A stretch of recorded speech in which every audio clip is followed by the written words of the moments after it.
এই ভিডিওতে আমরা মিশ্রণ সংক্রান্ত একটি গুরুত্বপূর্ণ সমস্যার সমাধান করব। এখানে বলা হয়েছে সিরাপ ও জল একটি পাত্রে 3:5 অনুপাতে এবং অপর এক পাত্রে 6:1 অনুপাতে মিশ্রিত আছে। পাত্র দুটি থেকে কী অনুপাতে মিশ্রণ দুটি নিয়ে মিশ্রিত করলে নতুন মিশ্রণে সিরাপ এবং জলের অনুপাত 4:3 হবে। এখন যেহেতু প্রথম পাত্রে সিরাপ ও জলের অনুপাত 3:5, তাহলে আমি বলতেই পারি যে সিরাপ আছে 3/8 অংশ, 3/3+5।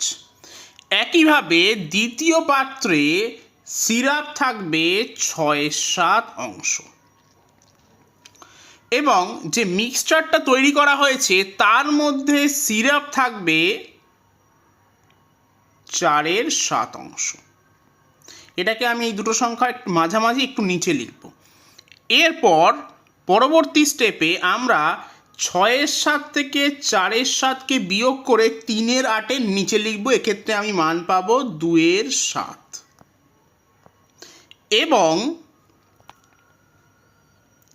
4/7 থেকে 3/8কে বিয়োগ করব, বিয়োগ করে সেটাকে আমি লিখব 6/7 তলায়। এখন যদি আমি 4/7 থেকে 3/8 বিয়োগ করি তাহলে পাবো 11/56। এখন যদি আমরা এই 2/7:11/56 করি, যা আসবে সেটাই হবে আমার উত্তর। তাহলে আমার উত্তর হবে 2/7 মানে ভাগ, তাহলে গুণ হয়ে উল্টে যাবে, ইন্টু 56/11। 7×8 = 56, তাহলে আমি পাচ্ছি 16:11। তাহলে সঠিক উত্তর হবে অপশন সি, 16:11।